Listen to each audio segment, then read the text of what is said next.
ഷൊർണൂർ ടൗണിൻ്റെ കച്ചവട സാധ്യതകൾക്ക് മങ്ങലേൽപ്പിച്ച parking ground ഇല്ലാത്തതിൻ്റെ ഒരു അസൗകര്യം നിരവധി ജനങ്ങൾ നമ്മളോട് പറയാറുണ്ട്. വ്യാപാരികൾക്കും ജനങ്ങൾക്കൊക്കെ തന്നെ ഇപ്പോൾ ഫാമിലി ആയിട്ടൊരു ഭക്ഷണം കഴിക്കാൻ ഷൊർണൂർ ടൗണിൽ നിർത്തണമെന്ന് വിചാരിച്ചാൽ അവിടെ സ്ഥലമില്ല, നേരെ ചെറുതുരുത്തിക്ക് പോവുകയാണ് പതിവ്. അതുപോലെ തന്നെയാണ് ഇപ്പോൾ ഒരു സാധനം വാങ്ങാൻ വന്നപ്പോൾ കനറ ബാങ്കിലേക്ക് ഒരു ആവശ്യത്തിന് വരണം. പോസ്റ്റ് ഓഫീസ് ജംഗ്ഷൻ കഴിഞ്ഞൊരു കാർ നിർത്താൻ സ്ഥലം നോക്കിയാൽ ആ പ്രദേശത്തെ കടകളുടെ മുമ്പിലൊക്കെ ഫുള്ളായിരിക്കും. വലത്തോട്ട് നീങ്ങിയാൽ ഏകദേശം റെയിൽവേ ഹോസ്പിറ്റൽ വരെയൊക്കെ യാത്ര ചെയ്ത് അവിടെ എവിടെയെങ്കിലും ഒരു പാർക്കിംഗ് സ്ഥലം കണ്ടെത്തി നിർത്തി ഇത്തിരി മുതിർന്ന ആളുകളൊക്കെ ആണെങ്കിൽ നടന്ന് വരേണ്ട ഒരു അസൗകര്യം വല്ലാതെ അനുഭവിക്കുന്നുണ്ട്. അപ്പോൾ ഞാൻ നഗരസഭാ സെക്രട്ടറിയുമായിട്ട് ഒരിക്കൽ സംസാരിച്ചൊരു വിഷയമുണ്ട്. ഒരു പാർക്കിംഗ് ഗ്രൗണ്ടിന് സ്ഥലം കണ്ടെത്തി വാങ്ങി അതൊക്കെ ചെയ്യുന്നതിന് വരുന്ന സാമ്പത്തിക ബാധ്യതയൊക്കെ ഇപ്പോൾ ചിന്തിക്കാതെ നമുക്ക് അടിയന്തരമായി ചെയ്യാൻ കഴിയുന്ന ഒരു പ്രവണത എന്താണെന്ന് ഞാൻ പറയേണ്ടായി. ഞാൻ പറഞ്ഞു, ഇപ്പോൾ ഷൊർണൂർ ടൗണിൽ എത്തിക്കഴിഞ്ഞാൽ ഒരറ്റം മുതൽ മറ്റേ അറ്റം വരെ കുറേ ബൈക്കുകൾ നിൽക്കുന്നത് കാണാം റൈറ്റ് സൈഡിൽ.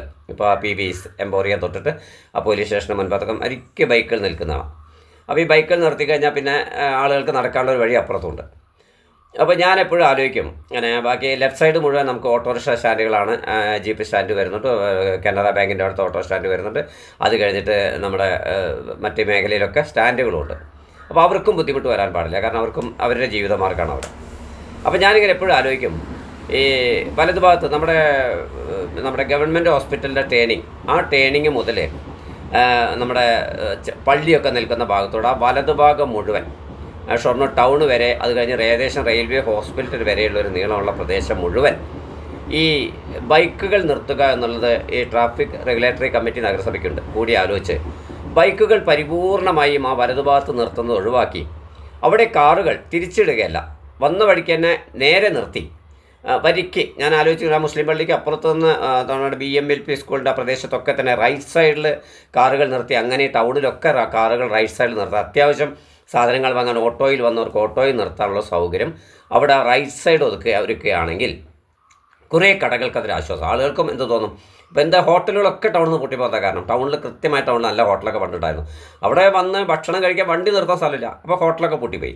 അപ്പോൾ ഈ ഹോട്ടലുകളൊക്കെ വീണ്ടും തിരിച്ചു വരണം. അവിടെ കൂടുതൽ കടകളിലേക്ക് സാധനങ്ങൾ വാങ്ങുന്ന ഒരു മറ്റു മേഖലയിലേക്ക് ചെറുതുരുത്തിക്കോ മറ്റു മേഖലയ്ക്ക് പോകുന്ന ഒഴിവാക്കാൻ. അപ്പോൾ ഈ ടൗണിൽ നമുക്ക് കാറുകളോ ഓട്ടോറിക്ഷകളോ വന്ന് നിർത്തിയ ആളുകൾ. അപ്പോൾ അവിടെ ഒരു പ്രശ്നം എന്താ, ആരെങ്കിലും വന്ന് കാറ് പാർക്ക് ചെയ്താൽ പിന്നെ രാവിലെ പൂട്ടിയിട്ടിട്ട് സ്ഥലം വിടുന്നു എന്നുള്ളതാണ്. അതിനൊരു നിയമപരമായിട്ടുള്ള ഒരു നിർബന്ധ നിയമം നമ്മൾ നടപ്പാക്കിയാൽ മതി. കാരണം പോലീസിന് വെരിഫൈ ചെയ്യാം. അതാത് കടകളുടെ മുമ്പിൽ ഒരു കാറ് വന്ന് നിന്ന് സാധനം വാങ്ങിക്കഴിഞ്ഞ് പരമാവധി അരമണിക്കൂർ അല്ലെങ്കിൽ മാക്സിമം 1 മണിക്കൂറിനുള്ളിൽ ആ കാർ അവിടെ നിന്ന് പോയില്ലെങ്കിൽ ആ കടക്കാരൻ തന്നെ പോലീസിനെ അറിയിക്കാം, എൻ്റെ കടയ്ക്ക് മുമ്പിൽ ഒരു കാർ നിൽക്കാൻ അങ്ങനെ നിർത്തിയിട്ട് പോയിരിക്കണം. അവന് ആ നമ്പർ നോട്ട് ചെയ്തത് ഇപ്പോൾ സംവിധാനമുണ്ടല്ലോ, അയാൾക്കൊരു ഫൈനൊക്കെ ഏർപ്പാടാക്കുന്ന രീതിയിൽ കാര്യം കൃത്യമായിട്ട് പോകാൻ തുടങ്ങിക്കഴിഞ്ഞാൽ ഏകദേശം 1/2 മണിക്കൂർ 1 മണിക്കൂർ നിർത്തിയിട്ട കാർ പിന്നെ സാധനം വാങ്ങി സ്ഥലം വിട്ടോളും. എന്താണ് കൊണ്ട് തുടങ്ങും, വാങ്ങാൻ വരുന്ന ആളുകൾക്ക് കാറ് നിർത്താൻ സ്ഥലമുണ്ടെന്ന് വിശ്വാസം കൊണ്ട് ഷൊർണൂർ ടൗണിലേക്ക് കൂടുതൽ ആളുകൾ വരാൻ തുടങ്ങും. മറ്റ് പ്രദേശങ്ങളിലേക്ക് പോകില്ല.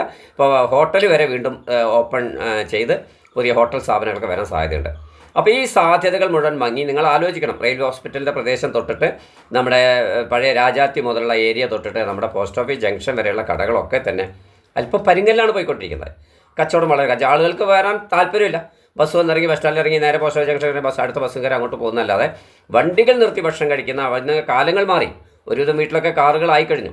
ഇനിയിപ്പോൾ ഓട്ടോറിക്ഷ വിളിച്ച് വരുന്നവർക്ക് പെട്ടെന്നൊരു ഓട്ടോ നിർത്തിയൊരു സാധനം വാങ്ങി അടുത്ത കയറാൻ മറ്റെന്താണ്, ടൗണിൽ നിന്നൊരു സാധനം വാങ്ങി ആ സാധനം വാങ്ങിക്കഴിഞ്ഞ് കാറ് വല്ല പോസ്റ്റ് ഓഫീസ് ജംഗ്ഷൻ നിർത്തി അതുവരെ ഈ ഭാരമുള്ള സഞ്ചിയൊക്കെ ഏറ്റി പോകാൻ ആരും താല്പര്യമില്ല.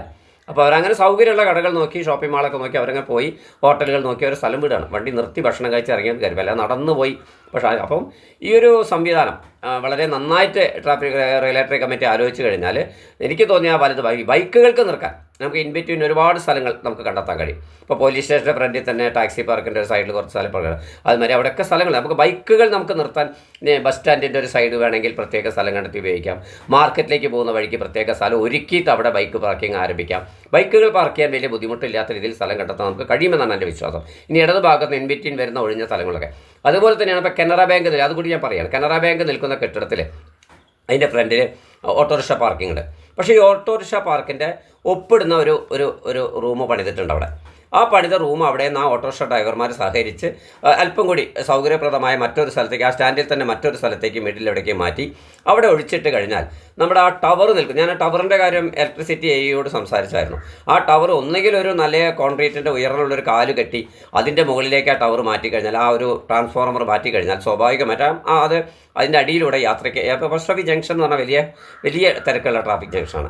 അവിടെ അതൊരു ഒന്നുകിൽ അവിടെ നിന്ന് സ്ഥലം തന്നെ മാറ്റുക, ഇനി എല്ലാം അതിന് മാറ്റാൻ വേറെ സാങ്കേതിക ബുദ്ധിമുട്ടുണ്ടെന്ന് എ പറഞ്ഞു. അങ്ങനെയെങ്കിൽ ഒരൊറ്റ കോൺക്രീറ്റ് കാല് സ്ട്രോങ് ആയി പടുത്ത് അതിൻ്റെ മുകളിൽ ഒരു പ്ലാറ്റ്ഫോം പോലെ നിർമ്മിച്ച് അതിൻ്റെ മുകളിലേക്ക് ഈ ട്രാൻസ്ഫോർമർ മാറ്റുകയാണെങ്കിൽ അവിടെ കുറച്ചുകൂടി വിശാലമായി സഞ്ചരിക്കാനുള്ളൊരു വഴിയുണ്ടാവും. അത് എ സമ്മതിക്കുന്നുണ്ട്. അതിനെക്കുറിച്ച് ആലോചിക്കാമെന്നൊരു വാക്ക് അദ്ദേഹം എന്നോട് പറയേണ്ടായി ഒരു 6 മാസം മുമ്പ്.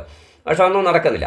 അങ്ങനെ അവിടെ ഒരു ഓപ്പൺ പ്ലേസ് ആക്കി മാറ്റി അതുവഴി കനറ ബാങ്കിൻ്റെ ബിൽഡിങ്ങിൻ്റെ മുമ്പിലേക്ക് കൂടി വാഹനങ്ങൾ കയറിപ്പോകുന്ന രീതിയിൽ അവിടെയും കൂടി ഒരു വഴിയൊരുക്കി മറുഭാഗത്ത് പോയിട്ട് പുറത്തേക്ക് പോകാൻ കഴിയുന്ന രീതിയിൽ ഒരുക്കാൻ കഴിയുന്ന ഏരിയയാണ്. അവിടെ ഇപ്പോൾ തടസ്സമായി നിൽക്കുന്ന എനിക്ക് തോന്നിയ ഓട്ടോറിക്ഷ അവരുടെ സൈനിങ് ഒപ്പിടാൻ വേണ്ടി വെച്ചിട്ടുള്ള ഒരു ചെറിയ കൂട് കെട്ടിയിട്ടുള്ള ആ കൂട് ഒരല്പം സ്ഥലം മാറ്റേ വേണ്ടു, മറ്റൊരു സ്ഥലത്തേക്ക് മാറ്റി അവിടെ ഒഴിച്ചിട്ട് ആ ഒരു ട്രാൻസ്ഫോർമർ പോയി കഴിഞ്ഞാൽ അതുവഴി വണ്ടി കയറി മറുഭാഗത്തേക്ക് സുഗമമായി സഞ്ചരിക്കാവുന്ന ആ കെട്ടിടത്തിനും കുറച്ചുകൂടി കച്ചവട സാധ്യതകൾ കൂടും. അപ്പോൾ അങ്ങനെ എങ്ങനെ കടകളിലേക്ക് ജനങ്ങൾക്ക് നേരിട്ട് വന്നിറങ്ങാൻ കഴിയും, ബാങ്കുകളിലേക്ക് നേരിട്ട് വന്നിറങ്ങാൻ. കനറ ബാങ്ക് പോലും പലപ്പോഴും അവിടെ നിന്ന് സ്ഥലം മാറ്റണമെന്ന് അവിടുത്തെ മാനേജർ എപ്പോഴും പറയും. കാരണം ആളുകൾക്ക് വരാൻ കഴിയുന്നില്ല, മറ്റ് ബാങ്കുകളിലേക്ക് ആളുകൾ പോകാൻ തുടങ്ങി. കനറ ബാങ്കിന് കുറച്ച് ക്ഷീണം വന്നു. അപ്പോൾ അതൊക്കെ ഒരുക്കണമെങ്കിൽ അവിടെയൊക്കെ വണ്ടി കൃത്യമായി ഓടിപ്പോൻ പാസേജ് ഒരുക്കി കൃത്യമായൊരു ധാരണ ഉണ്ടാക്കാൻ ട്രാഫിക് റെഗുലേറ്ററി കമ്മിറ്റി തയ്യാറായി കഴിഞ്ഞാൽ ഈ കാർ പാർക്കിംഗ് ആൻഡ് ഓട്ടോറിക്ഷ അത്യാവശ്യം സാധനമായിരുന്ന പാർക്കിംഗ് ഒരു മണിക്കൂറെന്ന് നിജപ്പെടുത്തി കൃത്യമായ നിയമസംഹിത ഉണ്ടാക്കി വലതുഭാഗത്ത് ഒരറ്റം മുതൽ മറ്റേ അറ്റം വരെ കാറുകൾ മാത്രം സ്ട്രെയിറ്റായി നിർത്തി എടുത്തുകൊണ്ട് പോകുന്ന രീതിയിൽ ഒരു കളം ഒരുക്കി കഴിഞ്ഞാൽ നന്നാവുമെന്ന് എൻ്റെ ഒരു പൊതുപ്രവർത്തകൻ്റെ കാഴ്ചപ്പാടുള്ള അഭിപ്രായമാണ്. ഈ അഭിപ്രായം ഞാനൊരു രേഖാമൂലം നമ്മുടെ പുതിയ നഗരസഭ ചെയർപേഴ്സണും സെക്രട്ടറിക്കും വീണ്ടും കൊടുക്കാൻ പോവുകയാണ്. മുമ്പ് ഞാനത് കൗൺസിലറായിരുന്ന അധികാരത്തിൽ ഞാനിത് നേരിട്ട് പലപ്പോഴും ചർച്ച ചെയ്തിട്ടുണ്ടെങ്കിലും എന്തുകൊണ്ടോ ഒരു എന്താ പറയുക ഒരു വീക്ഷണമില്ലായ്മ അതിൽ എനിക്ക് ബോധ്യപ്പെട്ടിട്ടുണ്ടായിരുന്നു. പക്ഷേ അങ്ങനെ ഒരു വീക്ഷണത്തിലേക്ക് വരാതെ ഷൊർണൂർ ഭരണ സമിതി ഷൊർണൂരിലെ ജനങ്ങളെ സഹായിക്കാൻ, ഇവിടുത്തെ കച്ചവടക്കാരെ സഹായിക്കാൻ, ഷൊർണൂർ ടൗണിനെ കൂടുതൽ വിപുലീകരിക്കാൻ ഇങ്ങനെ ഒരു ട്രാഫിക് സൗകര്യം, വാഹനങ്ങൾ നിർത്താനുള്ള സൗകര്യം, സ്ഥലം വാങ്ങാൻ പാടില്ലെങ്കിൽ ഇങ്ങനെയെങ്കിലും ഒരുക്കാൻ കഴിയണം എന്നൊരു റിക്വസ്റ്റാണ് ഈ അപേക്ഷയിലൂടെ ഞാൻ വയ്ക്കുന്നത്. ഈ അപേക്ഷ നാളെ നഗരസഭ ചെയർപേഴ്സണെ കൈമാറും എന്ന് മാത്രമാണ്. നിങ്ങളുടെ കൂടി അഭിപ്രായങ്ങൾ എനിക്ക് വേണമെങ്കിൽ ഇതിന് മറുപടിയായി നിങ്ങൾക്ക് തരാം. ഇതൊരു താൽക്കാലിക സമയമാണ് കേട്ടോ. എന്തായാലും സ്ഥലം വാങ്ങി വേദി ഒരുക്കണം എന്ന് തന്നെയാണ് യാഥാർത്ഥ്യ ബോധത്തിലൂടെ എൻ്റെ അഭിപ്രായം. പക്ഷേ തൽക്കാലം നമുക്ക് കടക്കാരെ രക്ഷപ്പെടുത്താൻ, ജനങ്ങളെ രക്ഷിക്കാൻ ഇങ്ങനൊരു നയം സ്വീകരിക്കാം എന്ന് തോന്നുന്നു. ഈ അഭിപ്രായം നിങ്ങളോട് ഞാൻ ഷെയർ ചെയ്യുന്നു.